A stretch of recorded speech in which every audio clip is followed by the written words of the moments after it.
Henry, a wealthy businessman, belittles a struggling family at an exclusive resort, certain of his superiority. However, as he concludes his stay, the hotel manager hands him a note that unveils a life-changing revelation. What's written in that note, and how will it reshape Henry's life forever? Before we dive into the story, comment below where you're watching from today, and if you like this story, don't forget to subscribe.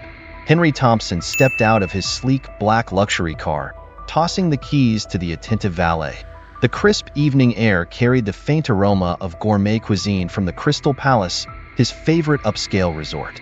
A satisfied smile crossed his lips as he straightened his designer suit and strode confidently towards the entrance. The doorman, recognizing Henry immediately, rushed to open the heavy glass door. "Good evening, Mr. Thompson," he said with a respectful nod. Henry barely acknowledged the greeting, sweeping past into the warm, dimly lit interior. The soft classical music and gentle clink of silverware against fine china created a soothing atmosphere. He breathed in deeply, savoring the exclusivity that surrounded him. The maitre d', a tall man with graying hair, hurried over. "Mr. Thompson, what a pleasure to see you this evening. Your usual suite is ready, sir." "Excellent," Henry replied, his tone making it clear that he expected nothing less. As he followed the maitre d' to his preferred table, Henry's eyes roamed the dining room. He noted with satisfaction the other well-dressed patrons, all clearly people of means like himself. This was his world, where wealth and status reigned supreme. Settling into his seat, Henry accepted the menu with a curt nod. "The usual champagne to start, Robert," he instructed the hovering waiter. "Right away, Mr. Thompson," Robert replied, scurrying off to fulfill the request. Henry leaned back, a smug smile on his face. Here in the Crystal Palace, he was royalty. The staff knew his preferences, anticipated his needs, and treated him with the reverence he believed he deserved. It was a stark contrast to the outside world, where people often failed to recognize his importance. As he perused the menu, Henry overheard snippets of conversation from nearby tables. Talk of business deals, exotic vacations, and luxury purchases filled the air. He felt a sense of belonging, surrounded by those who understood the value of money and power. Robert returned with a chilled bottle of champagne, presenting it for Henry's approval before pouring a glass. The bubbles fizzed gently, catching the soft light from the crystal chandelier overhead.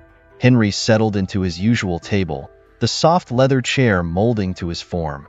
The waiter approached again, a crisp white napkin draped over his arm. "Good evening, Mr. Thompson. What will you be having tonight?" Henry barely glanced at the menu.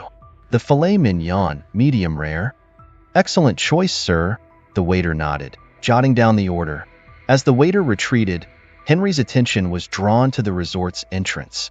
A modestly dressed family had just walked in. The father, a tall man with a kind face, held the door for his wife and young daughter. Henry's brow furrowed, his lips pressing into a thin line. He watched as the maitre d' greeted the family warmly, leading them to a table not far from his own. "What are they doing here?" Henry muttered under his breath, his eyes narrowing. He couldn't help but feel that their presence somehow diminished the exclusivity of the Crystal Palace. The family settled into their seats, the little girl's eyes wide with wonder as she took in the elegant surroundings. Her mother leaned in, whispering something that made her giggle. Henry's gaze lingered on them, his annoyance growing. He watched as the father, John, ordered for the family with ease and confidence. The way the staff treated them with respect irked Henry even more. "They can't possibly afford this place," Henry thought to himself, his fingers drumming impatiently on the table. He couldn't shake the feeling that they were out of place, that they didn't belong in his world of wealth and privilege. As Henry's meal arrived, he found himself continually distracted by the family. The sound of their quiet laughter grated on his nerves. He cut into his steak with more force than necessary, his enjoyment of the perfectly cooked meat diminished by his growing irritation. The evening wore on, and Henry couldn't help but steal glances at the family. He scrutinized their manners, their clothes, searching for any sign that would confirm his assumptions. But to his frustration, he found none. They carried themselves with grace and poise, seeming perfectly at ease in the upscale environment. As the family settled into their seats, Henry's irritation grew like a storm cloud. He couldn't tear his eyes away from them, his face twisted in a scowl. "Look at them," he muttered under his breath, loud enough for nearby diners to hear. "Acting like they belong here." A couple at the next table shifted uncomfortably, exchanging worried glances. Henry didn't notice, too focused on his perceived slight to the resort's atmosphere. "I bet they're using a credit card they can't afford to pay off," Henry sneered, his voice rising slightly. He stabbed at his steak, the knife scraping against the plate with an unpleasant screech. The waiter approached the family's table, smiling warmly. "Good evening. May I start you off with some drinks?" John nodded, his voice pleasant and assured. "Yes, we'll have a bottle of the house red, please." Henry scoffed loudly. House red. Figures they'd go for the cheapest option. The tension in the room began to build. Other diners were now openly staring at Henry, their faces a mix of shock and disapproval. A woman at a nearby table leaned over to her husband, whispering, "Someone should say something. This is awful." But the family remained blissfully unaware of the storm brewing around them. John's wife helped their daughter with her napkin, tucking it neatly into her collar. The girl's eyes were wide with excitement as she took in the elegant surroundings. "Look, Mommy," she whispered, pointing discreetly at the crystal chandelier above them. "It's so sparkly." Her mother smiled, running a hand through her daughter's hair. "It sure is, sweetie. Isn't this place magical?" Their joy was palpable, a stark contrast to the dark cloud of Henry's disdain. As the waiter returned with their wine, Henry's condescending attitude became even more apparent. "I can't believe they're letting just anyone in here now," he grumbled loud enough for half the restaurant to hear. "This used to be an exclusive establishment." The other patrons were now visibly uncomfortable, some shooting sympathetic glances at the family, others glaring at Henry. But John, his wife, and daughter remained focused on each other, their faces lit up with happiness as they perused the menu together, completely oblivious to Henry's hateful remarks. Robert approached Henry's table with a silver tray balanced expertly on his palm. "Your appetizer, Mr. Thompson," he said, placing a delicate plate of foie gras before the millionaire. Henry barely glanced at the dish, his eyes fixed on the family. "Tell me, Robert," he said, his voice dripping with disdain, "how often do we get guests like that in here?" He jerked his head towards the family. Robert's smile faltered for a moment. "I'm not sure what you mean, sir. We welcome all guests at the Crystal Palace." "Come now," Henry pressed, his tone condescending. "You know what I'm talking about. People who clearly don't fit in with our usual clientele." The waiter shifted uncomfortably, his professional demeanor cracking slightly. "Sir, I don't think it's appropriate for me to comment on other guests." Henry snorted. "I suppose you're right. It's just surprising to see them here. I hope they can afford it without dipping into their rent money." Robert's face reddened. He tried to change the subject, gesturing to the plate. "How is your appetizer, Mr. Thompson? Is everything to your liking?" But Henry wasn't done. He leaned in, lowering his voice to a conspiratorial whisper. "I bet they're here on some sort of charity event. That's the only way they could afford a place like this, right?" Robert's discomfort was palpable now. He glanced around, hoping no one else could hear Henry's cruel remarks. "Sir, perhaps we could discuss the wine selection for your main course." Henry waved his hand dismissively. "Oh, don't worry about that now. I'm more interested in how our esteemed establishment is maintaining its standards these days." The waiter stood rigid, caught between his duty to serve and his growing disgust at Henry's behavior. He opened his mouth to speak, but Henry cut him off. "Just look at them," Henry continued, his voice thick with contempt. "They probably think they're so special being here. I wonder if they even know how to use all the forks." As the family began to eat their meal, Henry's frustration reached its boiling point. He could no longer contain his disdain for their presence in what he considered his exclusive domain. Suddenly, he burst into loud, mocking laughter that echoed through the elegant dining room. All eyes turned to Henry as he pointed a finger at the family. "Look at them," he exclaimed, his voice dripping with derision. "How on earth did they manage to afford a place like this?" The other diners gasped in shock, their forks clattering against fine china as they stared at the unfolding scene. Henry's face was flushed red, his eyes wild with a mix of anger and amusement. "I bet they sold their car just to stay here tonight," Henry continued, his voice growing louder and more offensive with each passing moment. "Or maybe they're lost. Did you take a wrong turn at the drive-thru?" The family exchanged uneasy glances, their faces a mixture of confusion and hurt. John placed a protective hand on his daughter's shoulder, while his wife tried to maintain a calm demeanor. They chose not to respond to Henry's taunts, instead focusing on their meals and each other. Henry, emboldened by the attention he was receiving, stood up from his chair. He swayed slightly, the effects of his earlier drinks becoming apparent. "Come on, tell us your secret," he shouted at the family. "Did you win the lottery? Or are you here on some sort of charity case?" The restaurant had fallen completely silent except for Henry's voice. Waiters stood frozen, unsure of how to handle the situation. Other patrons looked on in horror, some averting their eyes in embarrassment, others glaring at Henry in disgust. Despite the growing tension, the family remained composed. They continued their meal with as much dignity as they could muster, refusing to give Henry the satisfaction of a response. Despite Henry's offensive behavior, the family remained remarkably composed. They chose to ignore his provocations, focusing instead on their meal and each other. John gently squeezed his wife's hand, offering her a reassuring smile. She, in turn, stroked their daughter's hair, whispering words of comfort to her young daughter. The contrast between Henry's arrogance and the family's grace was stark. While Henry continued his tirade, the family engaged in quiet conversation, their voices low and steady. They laughed softly at their daughter's jokes, their eyes twinkling with genuine warmth. Other patrons in the resort couldn't help but overhear Henry's mocking tone and impolite remarks. His words hung heavy in the air, creating an uncomfortable atmosphere that spread from table to table. Diners exchanged worried glances, their own meals forgotten as they watched the scene unfold. As the minutes ticked by, a shift began to occur in the restaurant. The initial shock of Henry's outburst gave way to something else: sympathy for the family. People admired their dignity in the face of such unwarranted hostility.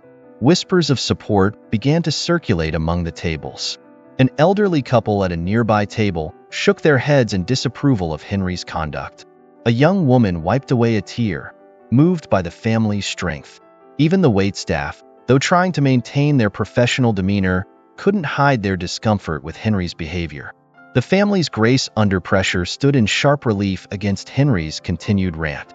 While he grew louder and more agitated, they remained calm, their posture relaxed and their faces serene. It was as if they were surrounded by a bubble of peace, untouched by the storm raging around them.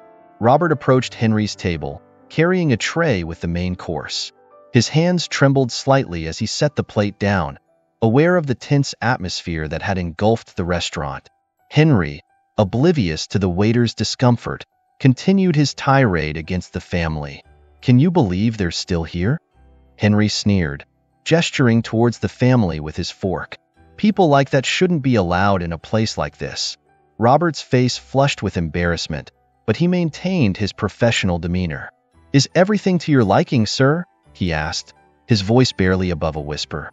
Henry hardly acknowledged the question, his attention fixed on the family across the room. "I bet they can't even read the menu properly," he chuckled cruelly, probably just pointing at pictures.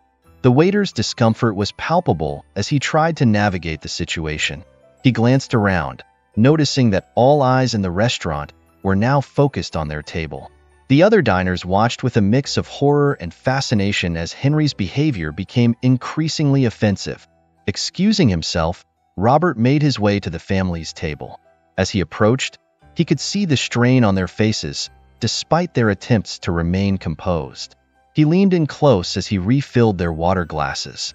"I'm so sorry about this," Robert murmured, his voice filled with genuine remorse. "Please know that we don't condone such behavior." John gave a small nod of acknowledgement, his eyes conveying both gratitude and weariness. His wife reached out and briefly touched Robert's arm, a silent gesture of thanks for his kindness. As Robert moved between tables, he He could feel the weight of the situation pressing down on him. He felt ashamed of Henry's conduct, but powerless to intervene directly. The resort's policy of catering to wealthy regulars like Henry left him in an impossible position.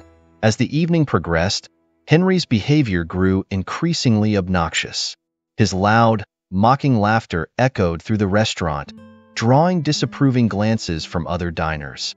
Yet he remained oblivious to the impact of his actions, convinced that his wealth and status gave him the right to act however he pleased. "Look at them, trying to use the fancy silverware," Henry sneered, gesturing towards the family with his wine glass. "It's like watching monkeys at a tea party." His cruel comments hung in the air, creating a toxic atmosphere in what was usually a refined setting. The other patrons shifted uncomfortably in their seats, exchanging worried glances. The gentle clinking of cutlery against fine china was now overshadowed by Henry's harsh voice and derisive chuckles. Despite the growing tension, the family maintained their composure. John focused on cutting his steak, his jaw clenched tightly. His wife engaged their daughter in quiet conversation, trying to distract her from the unpleasant situation. Their dignity in the face of such blatant disrespect was apparent to everyone in the restaurant, everyone except Henry. At a nearby table, an elderly couple whispered to each other, their faces etched with concern. A young woman dining alone kept glancing nervously between Henry and the family, her meal forgotten. Even a group of businessmen who had been engrossed in a lively discussion earlier now spoke in hushed tones, their eyes darting towards Henry's table. The atmosphere in the restaurant had transformed from one of elegant dining to uncomfortable tension. The soft background music seemed to fade away, drowned out by Henry's persistent mockery and the growing unease of the other patrons. As the family finished their meal, John gently dabbed his mouth with a napkin and caught Robert's eye. With a subtle nod, he signaled for the waiter. The restaurant had grown eerily quiet, the usual chatter of diners replaced by a tense silence. Everyone seemed to be holding their breath, waiting to see how this uncomfortable evening would conclude. Henry, still oblivious to the discomfort he had caused, continued to mutter under his breath, his eyes fixed on the family. The other patrons glanced nervously between Henry and the family, their own meals forgotten in the face of the unfolding drama. Robert approached the family's table, his steps measured and careful. As he arrived, he met John's eyes, silently conveying his apology for the evening's events. "Thank you," John said softly, his voice steady despite the strain of the evening. "The meal was excellent." John's wife smiled warmly at Robert, her grace undiminished by Henry's cruel remarks. Their daughter, sensing the tension but not fully understanding it, looked up at the waiter with innocent curiosity. As the family continued to enjoy their meal and happily engaged in conversation throughout the evening, they maintained their composure. They spoke in hushed tones, their heads held high, refusing to let Henry's behavior tarnish their evening completely. Their grace under pressure was a stark contrast to Henry's continued muttering and scowling. The other diners watched the scene unfold, a mixture of sympathy and admiration for the family evident on their faces. Many seemed ashamed of their own silence in the face of Henry's bigotry, their eyes downcast as the family prepared to depart. As Henry savored the last bites of his gourmet meal, a smug smile played across his lips. He felt satisfied, not just with the exquisite food, but with his own perceived superiority. The restaurant had quieted down, the tension from earlier still lingering in the air like a heavy fog. Robert approached Henry's table with his usual professional demeanor. "I hope you enjoyed your meal, sir," he said politely, his voice betraying no hint of the discomfort from earlier. As he cleared away the empty plates, Robert discreetly slipped a folded piece of paper onto the crisp white tablecloth. Henry barely glanced at the note, assuming it was nothing more than his bill. "Just leave it there," he said dismissively, waving his hand. "I'll take care of it shortly." Robert nodded and retreated, leaving Henry alone with the mysterious note. As he sipped his after-dinner cognac, Henry's eyes kept darting to the folded paper. Curiosity began to gnaw at him. What if it wasn't just the bill? What if Robert had left him some sort of message? Unable to resist any longer, Henry reached for the note with manicured fingers. He unfolded it carefully, his eyebrows furrowing as he began to read. As his eyes scanned the words, the color drained from his face. The note revealed a shocking truth. The family whom Henry had so cruelly mocked throughout the evening were not just guests. They were the owners of the Crystal Palace. Not only that, but they owned several other successful businesses in town and were well-respected philanthropists who had recently returned from abroad. Henry's hand trembled as he reread the note, struggling to process the information. The implications of his behavior began to dawn on him, crashing over him like a tidal wave. He had spent the entire evening ridiculing and belittling the very people who owned this establishment. People who were not only his equals in wealth, but surpassed him in reputation and community standing. His earlier smugness evaporated, replaced by a sickening feeling in the pit of his stomach. Henry's eyes darted around the restaurant, suddenly aware of the disapproving glances from other patrons. The weight of his actions pressed down on him, leaving him feeling small and foolish. Henry's hands trembled as he reread the note, his eyes widening with each word. The truth hit him like a punch to the gut, leaving him breathless and dizzy. He couldn't believe it. The family he had mocked and ridiculed all evening were the owners of the Crystal Palace. This can't be right," Henry muttered, his voice barely above a whisper. Robert, who had been hovering nearby, stepped closer to Henry's table. "I'm afraid it is, sir," he said softly, his tone gentle but firm. Henry looked up at the waiter, his face a mask of disbelief and growing horror. They own this place?" he asked, desperately hoping for some kind of mistake. Robert nodded solemnly. "Yes, sir. The family has owned the Crystal Palace for years. They're also behind several other successful businesses in town." As the reality of the situation sank in, Henry felt a wave of nausea wash over him. He remembered every snide comment, every mocking laugh, every disdainful glance he had thrown at the family. The shame that flooded through him was overwhelming. But why didn't they say anything?" Henry asked, his voice cracking. I behaved so." "They chose not to, sir," Robert explained quietly. "The family preferred to enjoy a peaceful evening rather than cause a scene. They're known for their grace and dignity." Henry's face burned with embarrassment. He had made such a fool of himself, and for what? His arrogance and prejudice had blinded him completely. I don't know what to say," Henry stammered, the enormity of his mistake crushing down on him. "I've never felt so ashamed in my life." Robert remained silent, allowing Henry to process the gravity of his actions. The once proud businessman now sat slumped in his chair, the weight of his regret visible in every line of his body. Henry sat frozen in his chair, his face a picture of anguish and regret.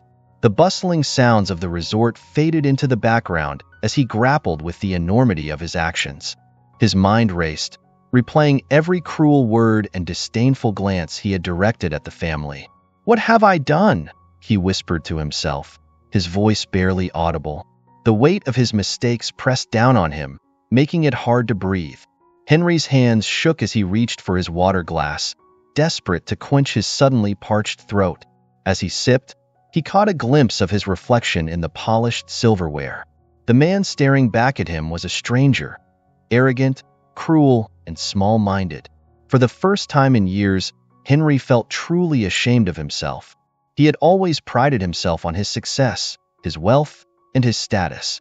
But now, faced with the consequences of his prejudice, he realized how hollow those achievements were. "I judged them based on nothing but my own assumptions," Henry thought, his stomach churning with guilt. "I didn't even give them a chance."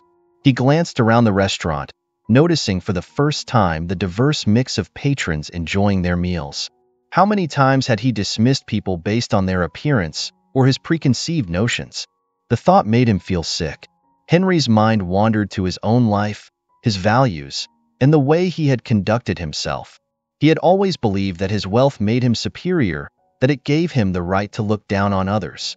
But now, faced with the grace and dignity of the family, he saw how misguided and cruel that belief was. "I've been so wrong," Henry muttered, burying his face in his hands. "So terribly wrong." His carefully constructed world of superiority and entitlement began to crumble around him. In its place, a deep sense of guilt and remorse took root. Henry felt lost, unsure of who he was without the shield of his arrogance. As the reality of his behavior sank in, Henry knew he had to make amends. But how could he possibly make up for such a public display of prejudice and cruelty? The thought of facing the family filled him with dread, but he knew he couldn't run from this. Henry took a deep breath, his legs trembling as he pushed himself up from his chair. The weight of his actions pressed down on him, but he knew he had to face the consequences. With slow, deliberate steps, he made his way across the restaurant floor towards the family's table. As he approached, the buzz of conversation in the dining room faded to a hushed silence. All eyes turned to watch the unfolding scene. Henry could feel the stares boring into his back, but he kept his focus on the family before him. John, his wife, and their daughter looked up as Henry stopped at their table, their faces showing a mix of curiosity and weariness. Henry's heart pounded in his chest, his mouth dry as he struggled to find the right words. "Mr. and Mrs. Andrews," he began, his voice shaky and barely above a whisper. Henry cleared his throat and tried again, louder this time. I owe you an apology." The silence in the restaurant was deafening. Henry could hear his own rapid breathing as he continued. "My behavior tonight was inexcusable. I made terrible assumptions about you and your family, and I acted in a way that was cruel and prejudiced." Henry's voice cracked with emotion as he spoke. "I was so caught up in my own arrogance that I couldn't see the truth. You showed incredible grace and dignity in the face of my rudeness, and I am deeply ashamed of my actions." Tears welled up in Henry's eyes as he looked at each member of the family. "I know that words can't undo the hurt I've caused, but I want you to know how truly sorry I am. What I did was wrong, and I hope that someday I can make amends for my behavior." The family exchanged glances, their expressions unreadable. Henry stood there, vulnerable and exposed, waiting for their response. The entire restaurant held its breath, the tension palpable in the air. Henry's voice trembled as he continued his heartfelt apology. "I let my prejudice cloud my judgment," he said, his eyes brimming with tears. "I made assumptions about you based solely on your appearance, and that was wrong. I failed to see the wonderful people you are, and instead, I chose to be cruel and hurtful." The restaurant remained silent, every patron and staff member watching the scene unfold. Henry's shoulders slumped, his usual confident posture replaced by one of genuine remorse. "What I did was inexcusable," Henry went on, his voice barely above a whisper. "I can only imagine how my words and actions made you feel, and I am truly sorry for any pain I've caused. Your family showed such grace and dignity in the face of my terrible behavior. I don't deserve your forgiveness, but I hope that you can find it in your hearts to give me a chance to make things right." John and his wife exchanged a glance, their expressions unreadable. Their daughter looked up at her parents, then back at Henry, her young face a mix of confusion and curiosity. Henry took a deep breath, fighting back tears. "I understand if you can't forgive me right away. What I did was awful, and I know it will take time to heal the hurt I've caused. But I want you to know that this experience has opened my eyes. I see now how wrong I was, and I'm committed to changing my ways." The other diners watched in stunned silence as Henry, once so arrogant and superior, now stood before the family, vulnerable and filled with regret.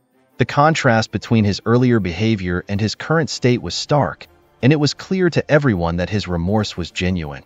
Henry waited, his heart pounding, for the family's response. The tension in the air was palpable as everyone in the restaurant held their breath, wondering how this unexpected scene would unfold. John listened intently to Henry's apology, his face calm and composed. As Henry finished speaking, a hush fell over the restaurant. Everyone waited with bated breath to see how John would respond. After a long pause, John spoke, his voice steady and kind. "Mr. Thompson, I appreciate your apology. It takes courage to admit when we're wrong, and I can see that you're truly sorry for your actions." Henry's shoulders sagged with relief, but John wasn't finished. "However," John continued, "I want you to understand the harm that this kind of behavior can cause. When we judge others based on their appearance or make assumptions about their worth, we create a world of hurt and division." Henry nodded, his eyes downcast as he absorbed John's words. "Every person, regardless of their background or how they look, deserves to be treated with respect and dignity, John explained gently. We all have stories, struggles, and successes that aren't visible on the surface. That's why it's so important to approach others with an open heart and mind. As John spoke, Henry felt the weight of his words sink deep into his heart. He realized how much pain his thoughtless actions could have caused. The lesson here, John said, his voice growing stronger, is that we should never judge a book by its cover. Each person we meet is a unique individual with their own worth and value. When we make snap judgments, we not only hurt others, but also miss out on the chance to learn and grow ourselves. Henry nodded again, feeling a mix of shame and gratitude. He was thankful for John's kindness in the face of his own cruelty. I hope, John concluded, that this experience will help you see the world and the people in it differently. We all have the power to create a more understanding and compassionate society, one interaction at a time. The restaurant remained silent as John's words hung in the air. Henry stood there, absorbing the powerful lesson he had just received. He felt a deep sense of regret for his past behavior, but also a glimmer of hope for the chance to become a better person. Henry listened intently to John's words, his heart heavy with the weight of the lesson. As John finished speaking, Henry felt a mix of shame and gratitude wash over him. He opened his mouth to speak, but no words came out. John, seeing Henry struggle, softened his expression. "Mr. Thompson," he said gently, "I believe that every mistake is an opportunity for growth. That's why I'd like to extend an invitation to you." Henry's eyebrows raised in surprise. "An invitation?" he asked, his voice barely above a whisper. John nodded. "Yes, our family runs a foundation that focuses on helping the less fortunate and promoting equality. We're the main sponsors, but we're always looking for people who want to make a difference." John's wife chimed in with a warm smile. "We believe that by working together, we can create real change in our community." Henry stood there, stunned by their kindness. He couldn't understand why they would offer him such an opportunity after how he had behaved. John continued, "We think that by participating in the Foundation's work, you could learn firsthand about the value of humility and the importance of treating others with respect. It's one thing to hear about it, but it's another to experience it yourself." Henry felt a lump form in his throat. He was deeply touched by their offer, yet he felt completely unworthy of it. I don't know what to say," he stammered. "After how I've acted, I don't deserve your kindness." "That's exactly why we're offering," John's wife said softly. "Everyone deserves a chance to learn and grow. We believe that this experience could be transformative for you." Henry looked from John to his wife, then to their daughter, who was watching the exchange with curious eyes. He felt overwhelmed by their generosity and the opportunity they were presenting him. I'm truly honored by your offer," Henry said, his voice thick with emotion, "but I'm not sure I'm worthy of such a chance." John placed a gentle hand on Henry's shoulder. "Mr. Thompson, worthiness isn't about what you've done in the past. It's about what you choose to do moving forward. We're offering you a chance to be part of something bigger than yourself, to make a real difference in people's lives." Henry stood there, his eyes welling with tears. The family's kindness and forgiveness touched him deeply, stirring something within his heart that he hadn't felt in years. I don't know how to thank you," Henry said, his voice trembling. "Your offer is more than I deserve, but if you'll have me, I'd be honored to help with your foundation." John smiled warmly and extended his hand. "Welcome aboard, Mr. Thompson. We're glad to have you." As Henry shook John's hand, he felt a weight lift from his shoulders. The shame and regret he had been carrying began to transform into something new, hope and determination. John's wife spoke up, her voice gentle. "We have a meeting tomorrow afternoon at the community center. Would you like to join us?" Henry nodded eagerly. "Yes, I'd love to. Thank you." As the days passed, Henry threw himself into the Foundation's work. He attended meetings, helped organize events, and even rolled up his sleeves to serve meals at the local soup kitchen. With each passing day, he felt his perspective shifting. One afternoon, as Henry helped paint a rundown community center alongside John, he paused and looked around. He saw people from all walks of life working together, laughing, and supporting one another. It was a far cry from the exclusive world he had once prized. "You know, John," Henry said, wiping sweat from his brow, "I used to think success was all about how much money you had or how important you seemed. But now I see things differently." John nodded, encouraging him to continue. "I realize now that true success isn't about what you have," Henry continued, his voice filled with emotion. "It's about the impact you have on others. It's about making a difference in people's lives." John smiled, patting Henry on the back. "That's a valuable lesson, Henry, and you're right. The most fulfilling success comes from lifting others up, not looking down on them." As Henry continued to work with the foundation, he found himself viewing the world through a new lens. He began to see the value in every person he met, regardless of their background or status. Compassion replaced competition in his heart, and he discovered a sense of fulfillment he had never known before. As Henry began his involvement with the foundation, he found himself in unfamiliar territory. The plush offices and luxurious resorts he was accustomed to were replaced by community centers and soup kitchens. At first, he felt out of place, unsure of how to interact with the people he met. One sunny morning, Henry joined John's wife at a job training program for single mothers. As he helped set up chairs for the workshop, he overheard a young woman named Lisa talking about her struggles. "It's not easy," Lisa said, her voice filled with determination.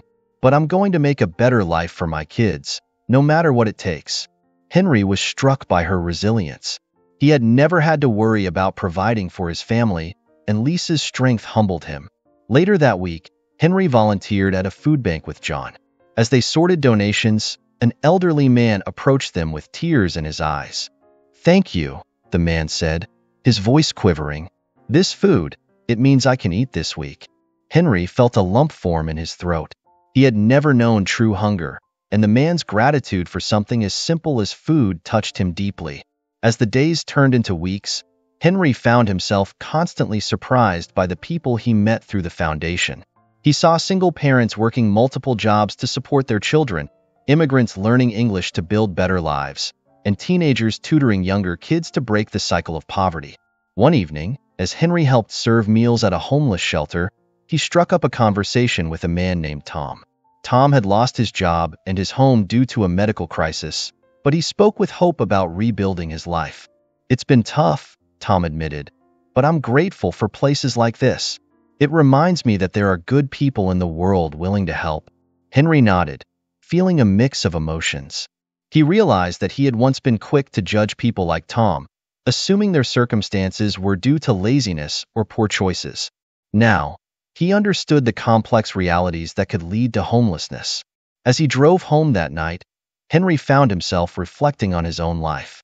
The designer suits and expensive cars that had once seemed so important now felt hollow in comparison to the richness of the human spirit he had witnessed. As Henry became more involved in the foundation's work, he found himself spending more time with the family. Their kindness and wisdom began to chip away at the walls he had built around himself. One Saturday afternoon, Henry joined them for a community cleanup event. As they picked up litter in a local park, their daughter approached Henry with a curious look. "Mr. Thompson," she said, her eyes wide with innocence, "why do you help us now?" Henry paused, caught off guard by the child's directness. He knelt down to her level, feeling a lump in his throat. "Well, sweetheart," he began, his voice soft, "I learned that I was wrong about a lot of things. Your family showed me that true happiness comes from helping others, not just having money." John's wife overheard the conversation and smiled warmly at Henry. "That's a beautiful way to put it, Henry," she said. "We're glad you're here with us." As the weeks passed, Henry found himself looking forward to the time he spent with the family. They invited him to family dinners, where laughter and meaningful conversations filled the air. It was a stark contrast to the lonely meals he used to have in fancy restaurants. During one such dinner, John shared stories about the foundation's early days and the challenges they faced. Henry listened intently, amazed by the family's perseverance and dedication.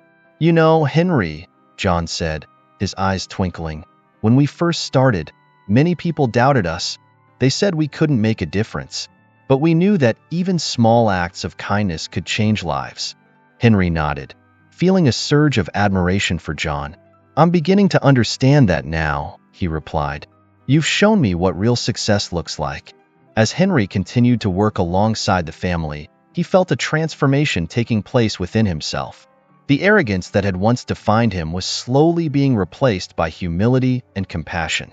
He found joy in simple acts of kindness and felt a sense of fulfillment he had never experienced before. One day, as they were leaving a fundraising event for the foundation, John's wife turned to Henry with a warm smile. "You've come a long way, Henry," she said. "We're proud of the person you're becoming." As Henry continued his journey of personal growth, the changes in his demeanor became increasingly apparent to those around him. His once haughty attitude had given way to a genuine warmth and compassion that touched everyone he encountered. At a charity gala for the foundation, Henry's transformation was on full display. He moved through the crowd with ease, greeting both wealthy donors and volunteers with equal respect and kindness. His old acquaintances watched in amazement as Henry engaged in heartfelt conversations with people from all walks of life. "Is that really Henry Thompson?" whispered Margaret, one of Henry's longtime country club friends. "I can hardly believe my eyes." Indeed, Henry's change was hard to miss. He listened intently to a young scholarship recipient's story, his eyes filled with genuine interest.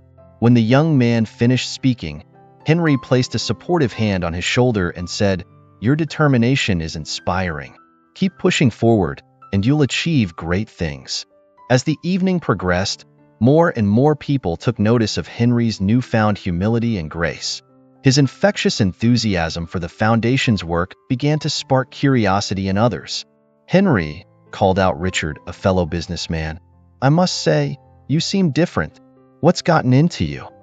Henry smiled warmly. "I've learned that true fulfillment comes from helping others, Richard. The foundation has shown me that wealth isn't just about money. It's about the richness of human connections and the impact we can have on people's lives." Richard nodded thoughtfully, clearly affected by Henry's words. "You know, I've been thinking about getting more involved in charity work myself. Perhaps you could tell me more about the foundation?" As Henry eagerly shared details about the foundation's projects, a small crowd gathered around them. His passion was palpable, and soon others were expressing interest in volunteering or donating. By the end of the night, Henry had inspired several of his old acquaintances to commit to supporting the foundation. His transformation had not only changed him but was now rippling outward, touching the lives of others in his social circle. Henry's involvement with the foundation continued to deepen with each passing day.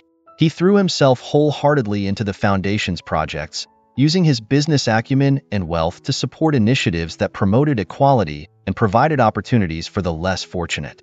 One sunny morning, Henry found himself at a local community center, rolling up his sleeves to help renovate the building. He worked side by side with volunteers from all walks of life, painting walls and fixing broken furniture. As he wiped sweat from his brow, he caught sight of John smiling at him. "You've come a long way, Henry," John said warmly. Henry nodded, feeling a sense of pride and fulfillment he had never experienced before. "This work, it's changing me, John. I never knew how much joy could come from helping others." Word of Henry's dedication spread throughout the community. His transformation from a self-centered businessman to a passionate philanthropist became a topic of conversation at social gatherings and business meetings alike. People who had once viewed Henry with disdain now spoke of him with admiration. Henry's influence began to attract more donors and volunteers to the foundation. He used his connections in the business world to secure funding for new projects, including a scholarship program for underprivileged students and a job training center for the homeless. At a foundation board meeting, Henry proposed an ambitious plan to expand their reach. "We have the resources and the passion to make a real difference," he said, his eyes shining with enthusiasm. "Let's think bigger. We could open similar centers in neighboring cities, maybe even start a nationwide movement." The board members, including John and his wife, listened intently as Henry outlined his vision. His dedication was infectious, and soon the room was buzzing with excitement about the possibilities. As the foundation's work grew in scope and impact, Henry found himself busier than ever. But unlike his previous life of pursuing wealth and status, this work filled him with a sense of purpose and joy. He spent his days meeting with community leaders, coordinating volunteers, and personally overseeing projects. One afternoon, as Henry was leaving a newly opened youth center funded by the foundation, a young girl approached him. "Mr. Thompson," she said shyly, "thank you for helping us.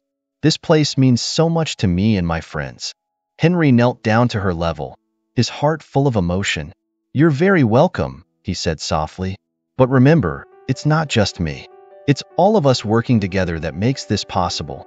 As Henry continued his work with the foundation, he found himself reflecting more and more on the life he once led. Sitting in his office one evening, surrounded by project plans and thank you letters from those the foundation had helped, he couldn't help but shake his head at the memory of his former self. He picked up a framed photo on his desk, taken at the grand opening of the foundation's newest community center. In it, he stood alongside the family and a group of beaming volunteers. Henry's smile in the picture was genuine, a stark contrast to the forced, arrogant smirk he used to wear in his old corporate headshots. "What a fool I was," Henry muttered to himself, tracing the edges of the frame with his fingers. He realized now how shallow and misguided his previous beliefs about wealth and status had been. The designer suits, the exclusive memberships, the lavish parties, none of it had brought him true happiness or fulfillment. As he organized the papers on his desk, Henry's mind wandered to the people he had met through the foundation's work. He thought of Maria, a single mother who had found stable employment through their job training program, and of Marcus, a bright young student who was now attending college on one of their scholarships. These stories of hard work and perseverance touched Henry deeply.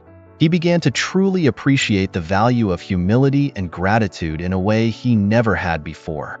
The joy on Maria's face when she received her first paycheck, the tears in Marcus's eyes when he got his acceptance letter, these moments were worth more than any luxury Henry had ever indulged in. Henry leaned back in his chair, a sense of peace washing over him. For the first time in his life, he felt truly fulfilled. The constant need to prove himself, to be the richest or the most powerful in the room, had disappeared. In its place was a quiet contentment, a deep-seated knowledge that he was making a real difference in the world. As he prepared to leave for the day, Henry paused at the door of his office. He looked back at the room, at the evidence of his new life's work scattered across the desk and pinned to the walls. A smile played on his lips as he realized how far he had come. As the weeks turned into months, Henry found himself spending more and more time with the family. Their guidance became an invaluable part of his journey towards becoming a better person. One evening, after a particularly successful fundraising event for the foundation, Henry sat with John and his wife in their cozy living room. "You've come a long way, Henry," John said, his eyes twinkling with warmth. "We're proud of the progress you've made." Henry felt a lump in his throat. "I couldn't have done it without your family's support," he replied, his voice thick with emotion. John's wife leaned forward, her gentle smile encouraging. "We all face challenges in life, Henry. It's how we overcome them that defines us." As the conversation flowed, John and his wife began to share stories of their own struggles and triumphs. They spoke of the early days of their business ventures, the setbacks they faced, and the moments of doubt that had nearly derailed their dreams. "There was a time," John revealed, "when we almost lost everything. Our first business was on the brink of failure." Henry listened intently, his eyes wide with surprise. He had always assumed their success had come easily. John's wife nodded, adding, "We were working around the clock, barely making ends meet, but we refused to give up." Their stories of perseverance struck a chord with Henry. He began to see the family in a new light, not just as successful business owners, but as individuals who had faced adversity head-on and emerged stronger for it. As the evening wore on, the conversation shifted to the foundation's work. Henry found himself deeply moved by the family's passion for helping others.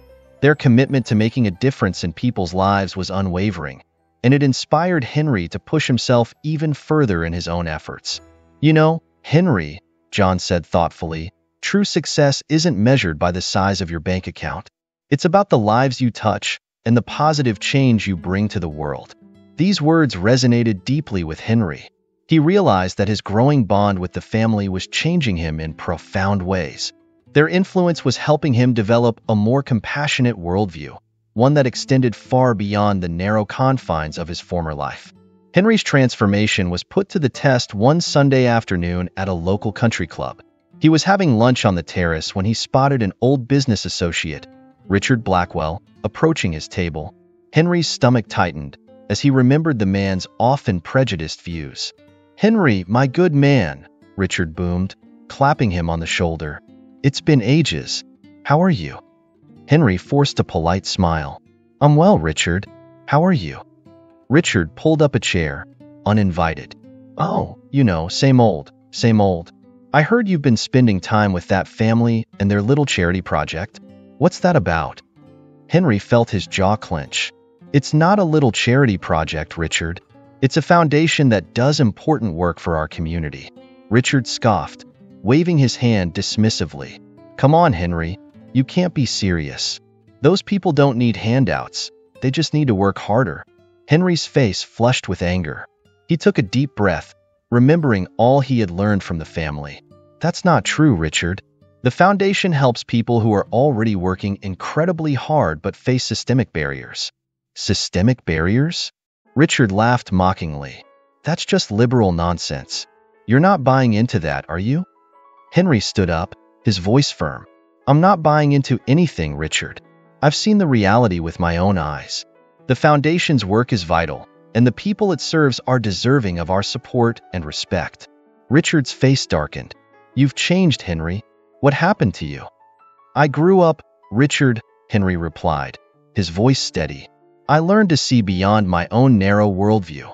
The foundation and the family have taught me the value of compassion and understanding." As Richard sputtered in disbelief, Henry felt a sense of pride wash over him. He realized in that moment just how far he had come from the man he used to be. As news of Henry's involvement with the foundation spread throughout the town, people began to see him in a new light. The once aloof businessman was now a regular sight at community events, rolling up his sleeves and working alongside volunteers. His genuine smile and willingness to listen to others' stories touched many hearts. At the local grocery store, Mrs. Thompson, a longtime resident, whispered to her friend, "Can you believe that's the same Henry Thompson? I saw him helping at the soup kitchen last week. He was so kind to everyone." Her friend nodded in agreement. "I heard he's using his business connections to create job opportunities for those in need. It's like he's a completely different person." The change in Henry's reputation was gradual but undeniable. People who once avoided eye contact with him on the street now greeted him warmly. Local shop owners smiled when he entered, no longer seeing him as just a wealthy customer but as a valued member of the community. At a town council meeting, Mayor Johnson praised Henry's efforts. "Mr. Thompson's dedication to our community through his work with the foundation is truly inspiring. He's shown us all the power of second chances and the importance of giving back." Henry's story became a topic of conversation at dinner tables across town. Parents used it to teach their children about the importance of kindness and the possibility of change.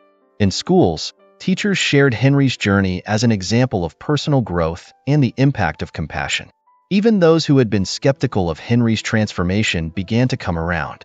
Old business associates who had initially scoffed at his new path now approached him, curious about the foundation's work and how they too could get involved. As Henry walked down Main Street one afternoon, he was stopped by Sarah, a young woman he had helped through one of the foundation's programs. With tears in her eyes, she said, "Mr. Thompson, I just wanted to thank you. Your support changed my life. You're proof that it's never too late to become a better person." Henry's story of redemption resonated deeply within the community, inspiring others to reflect on their own actions and attitudes. People began to question their prejudices and look for ways to make a positive impact in their own lives. The family and Henry gathered around a large table in the foundation's office, surrounded by colorful posters and stacks of flyers. They were deep in discussion about the upcoming fundraising event, their biggest yet.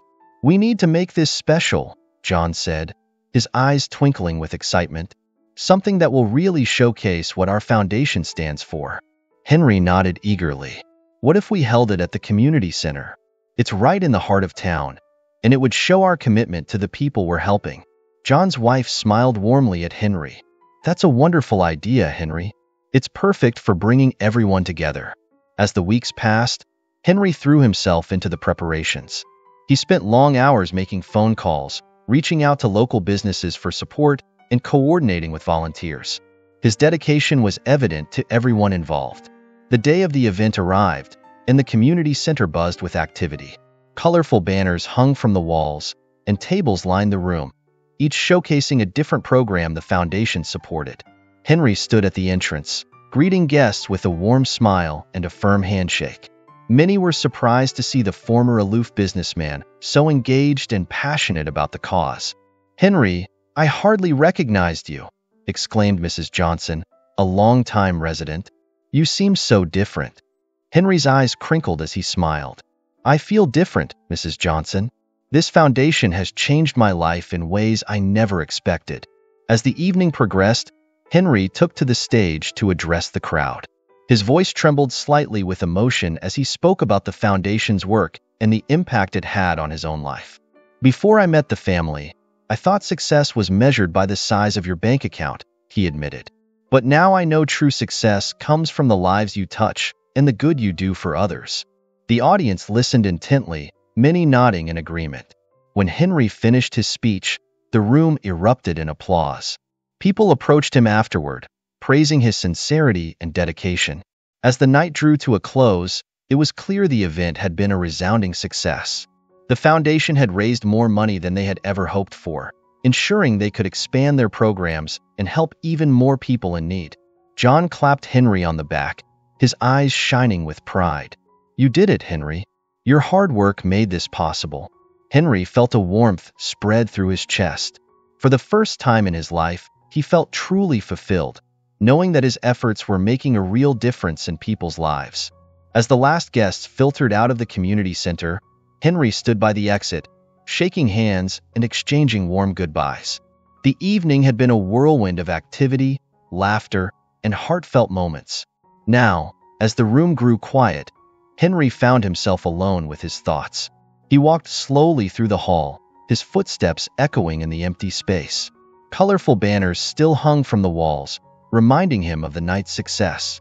Henry paused by a display showcasing photos of the foundation's work, smiling faces of children in new schools, elderly folks receiving care, and families moving into their first homes. As he gazed at the images, Henry's mind drifted back to that fateful night at the Crystal Palace. He could still hear the echo of his own mocking laughter, see the hurt in the eyes of the family. The memory made him wince, but it also filled him with a profound sense of gratitude for how far he had come. "What a journey," Henry whispered to himself, shaking his head in wonder. He made his way to a nearby chair and sat down, letting out a deep sigh. The weight of the evening's success settled over him like a warm blanket. Henry closed his eyes, feeling a sense of peace he had never known in his previous life of wealth and arrogance. In this quiet moment, Henry realized that he had found something far more valuable than any material possession: a true sense of purpose. The joy he felt from helping others, from seeing lives transformed, was beyond anything he had experienced before. A gentle hand on his shoulder startled him from his reverie. Henry looked up to see John smiling down at him. "Quite a night, wasn't it?" John said, his voice filled with pride and warmth. Henry nodded, his eyes glistening with unshed tears of joy. "I never imagined I could feel this fulfilled," he admitted. "Thank you, John. You and your family gave me a second chance when I didn't deserve one." John squeezed Henry's shoulder. "You've more than earned it, my friend. The man you've become is someone to be admired." As they stood together, looking out over the remnants of the successful event, Henry felt a deep sense of belonging. He was no longer the outsider, the arrogant businessman looking down on others. He was part of something bigger, something meaningful.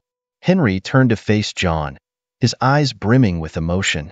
"John, I can't thank you enough for giving me this chance," he said, his voice thick with gratitude. "You and your family showed me kindness when I least deserved it. You've changed my life in ways I never thought possible." John smiled warmly, placing a hand on Henry's shoulder. "Henry, the change came from within you. We merely opened a door. You chose to walk through it." Henry shook his head, overwhelmed by John's humility. "But you saw something in me that I couldn't see in myself. You believed in me when I was at my worst. That's what this foundation is all about, John replied. Seeing the potential in people and giving them the opportunity to grow. And you, my friend, have grown in ways that make us all proud. Henry's eyes widened. Really? You're proud of me? John nodded, his expression serious. More than you know. The impact you've had on this community is immeasurable. You've inspired others to give back, to look beyond themselves. That's a powerful thing, Henry. Henry felt a lump form in his throat. He had never expected to hear such words, especially from a man he had once treated so poorly. I never knew life could be this fulfilling, he admitted. The lessons I've learned from you and your family, they've changed everything for me. John's eyes crinkled with understanding. That's the beauty of compassion and forgiveness, Henry. They have the power to transform lives, not just the lives of those we help, but our own as well. The two men stood in comfortable silence for a moment, both reflecting on the journey that had brought them to this point. Henry felt a deep sense of respect and admiration for John, a feeling that was clearly mutual. You know, John said softly, when we first met, I never would have imagined we'd be standing here as friends. But I'm grateful for it, Henry. Truly grateful. Henry nodded, unable to speak past the emotion clogging his throat. He reached out and grasped John's hand, giving it a firm shake. In that handshake was a world of understanding, respect, and friendship. A bond forged through adversity and strengthened by shared purpose. Henry continued his work with the foundation, pouring his heart and soul into every project. As the months passed, he found himself reflecting on the incredible journey that had brought him to this point. The man he once was seemed like a distant memory, replaced by someone who valued equality, humility, and compassion above all else. The family watched with pride as Henry's dedication to the cause never wavered. They saw the profound changes in his character, marveling at how far he had come from that fateful night at the Crystal Palace. Henry's transformation is truly remarkable, John's wife commented to her husband one evening. He's become such an integral part of our work. John nodded in agreement. It's inspiring to see how he's embraced our mission. He's not just talking the talk. He's walking the walk every single day. As Henry's passion for the foundation grew, so did his influence. His friends and acquaintances in his old social circle began to take notice of the changes in him. Many were intrigued by the fulfillment they saw in Henry's eyes and the purpose that seemed to drive him. One afternoon, while Henry was leaving a foundation meeting, he encountered a young man sitting on a bench outside, looking dejected. The sight reminded Henry of the many people he had helped through the foundation's work. Are you all right? Henry asked, approaching the young man. The young man, who introduced himself as Alex, explained that he was struggling financially and felt lost about his future. Instead of simply offering a donation, Henry felt compelled to do more. Why don't we grab a coffee? Henry suggested. I'd like to hear more about your situation. Over the next hour, Henry listened intently to Alex's story. He saw in the young man a reflection of the people he had been helping through the foundation, but also a bit of his former self, someone who needed guidance and a fresh perspective. Alex, Henry said, leaning forward, I want to help you, but not just with money. I'd like to mentor you, if you're open to it. There's so much potential in you, and I believe with some guidance and hard work, you can overcome these challenges. Alex's eyes widened with surprise and gratitude. Really? You'd do that for me? Henry smiled warmly. Of course. I've learned that true fulfillment comes from helping others.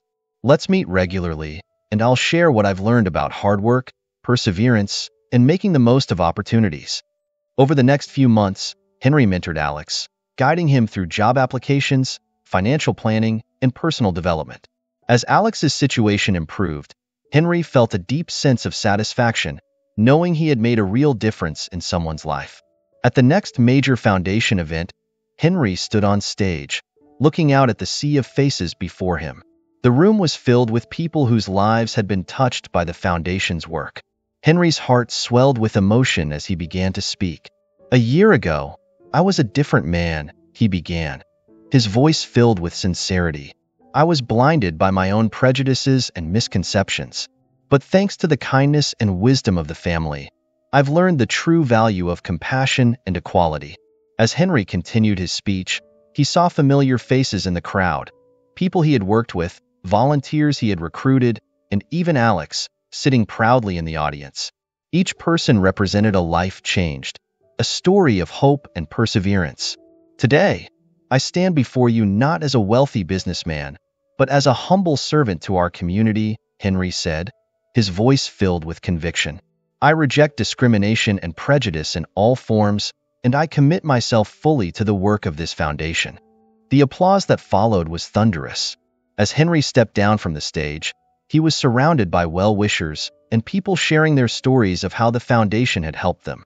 In that moment, Henry felt a profound sense of fulfillment, knowing that his transformation had rippled out to touch countless lives.